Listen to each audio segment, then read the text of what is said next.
दोस्तों, आज हम बात करेंगे जी मलेरकोटला रियासत के बारे में। जब छोटे साहबजादों की शहीदी हो रही थी, उससे पहले उनको कचहरी में पेश किया गया, उनके ऊपर इल्ज़ाम लगाए गए, तो एक मलेरकोटले का ही नवाब था शेर खान, जिसने हाँ का नारा दिया था कि ये बच्चों का कोई कसूर नहीं है, हमारी दुश्मनी इसके पिताजी से है, तो हमें उनसे झगड़ा करना चाहिए, उनसे लड़ाई करनी चाहिए, ना कि बच्चों को दंड देना चाहिए। तो आज हम बात करेंगे मलेरकोटला के कुछ इतिहास के बारे में। बताते हैं जी कि मलेरकोटला से पहले मलेर हुआ करता था। मलेर में एक जगीरदार थे शबरुद्दीन जी, शेख शबरुद्दीन जी।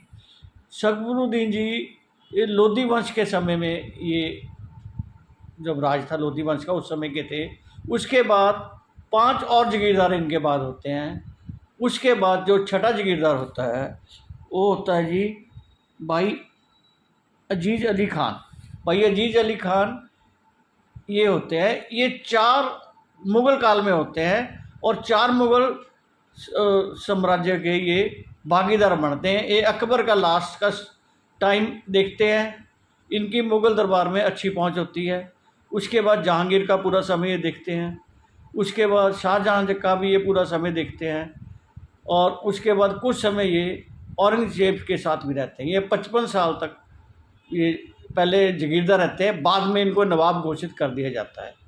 बताते हैं जी, एक बार ये शाहजहां के पास गए, बोले मलेर के साथ में एक और शहर बनाना चाहता हूँ, मुझे इजाज़त दी जाए। जब शाहजहां ने इनको इजाज़त दे दी, इन्होंने मलेर के साथ लगते एक और शहर बनाया। शहर के बाहर एक बहुत मजबूत बाउंड्री वॉल बनाई, जिसके 7 दरवाजे थे। 7 दरवाजे 7 अलग अलग शहरों को जाने वाले थे, जैसे सरहदी दरवाज़ा, दिल्ली दरवाज़ा, ऐसे 7 दरवाजे थे। एक दरवाज़ा अभी भी पुराना सरहदी दरवाज़ा अभी भी वहाँ पे मौजूद है। उसके बाद 7 कुएं निकलवाए और बाहर से ला के अलग अलग बरादरी के लोग, जैसे रामपुरा फूल से लाए और कई जगह से लाए। रामपुरा फूल वालों को अभी भी पूरी मोहल्ला वहाँ पे है। ऐसे वहाँ पे हर जाति के आदमी को, कुम्हार लाए, ये जुराहे लाए, लोहार लाए, सिख लाए, हर जाति के आदमी को वहाँ अपने कोटला में लेके आए। उसका नाम कोटला लगा। पहले इस जगह को कोटला मलेर कहा जाता था, बाद में आगे चल के इसको मलेरकोटला बोलने लगे। अजीज़ अली ख़ान ने एक बारादरी का भी कोटला के अंदर निर्माण करवाया। बारादरी का मतलब होता है जी 12 दरवाजे, लेकिन यहाँ ऐसा नहीं था। यहाँ बारादरी का मतलब था 12 आने के रास्ते, 12 ही जाने के रास्ते। और बारादरी के अंदर कचहरी, तो अपने हवेलियाँ को, और अपना जो जहाँ से राज्य चलाते हैं अपने सारे ऑफिस वगैरह, वहीं बारादरी के अंदर थे। तो ये जब बनाने के बाद, जब शाहजहां ने उसके बाद इनको नवाब का खिताब से नवाज दिया था, उसके बाद ये पहले नवाब थे मलेरकोटला के जी। कोटला मलेर के पहले नवाब थे। कोटला मलेर बोला जाता था, मलेरकोटला बाद में बोलने लगे। इनके आगे इनके 55 साल इन्होंने हुकूमत करी। इनकी मुग़ल दरबार में बड़ी अच्छी पहुंच थी। इनके बेटे भी इनके साथ जाया करते थे। उनका नाम था फ़िरोज़ खान, नवाब फ़िरोज़ खान। 12 साल तक उन्होंने किया, राज्य किया। इनकी भी मुग़ल दरबार में बहुत पहुंच थी, लेकिन ये बड़ी लंबी उम्र एज में आके नवाब बने थे, तो इनको ज़्यादा करने के लिए कुछ नहीं था। इनके पिताजी ने काफ़ी कुछ डेवलपमेंट कर रखी थी।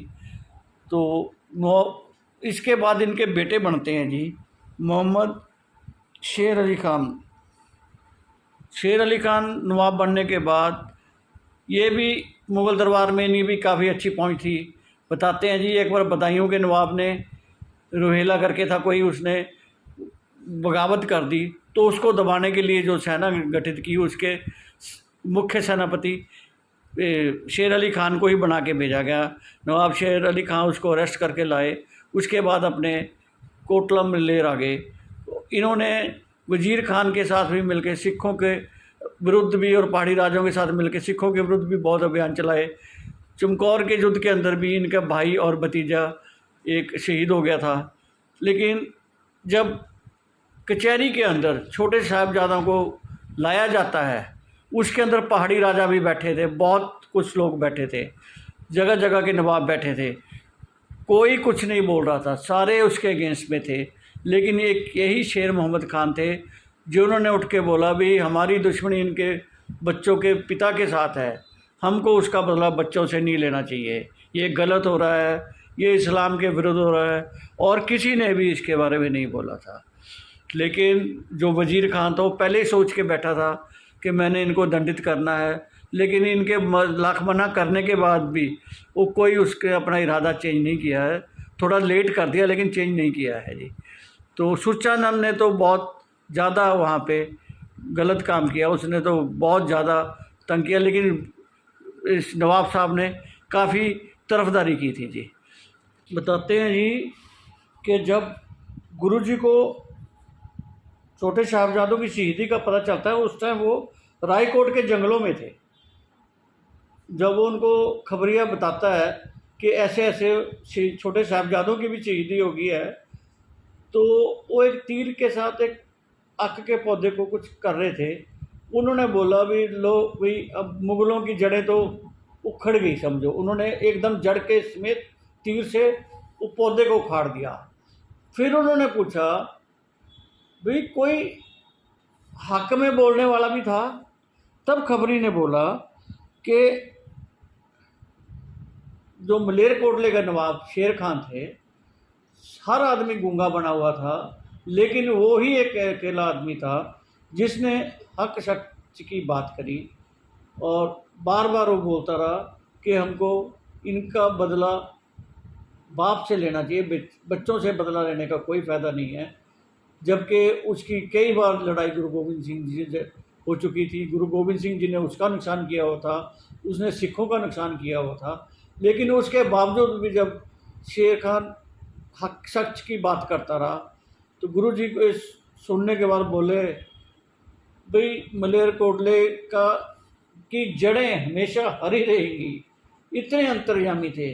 जब 1947 के अंदर पूरे हरियाणा, पूरे यूपी, पूरे पंजाब के अंदर कत्लो गारत छा रखी थी, उस टाइम मलेरकोटले के अंदर एक चींटी को भी नुकसान नहीं पहुँचाया गया। ये थी जी मलेरकोटला के नवाब की कहानी। शुक्रिया दोस्तों, फिर मिलेंगे अगली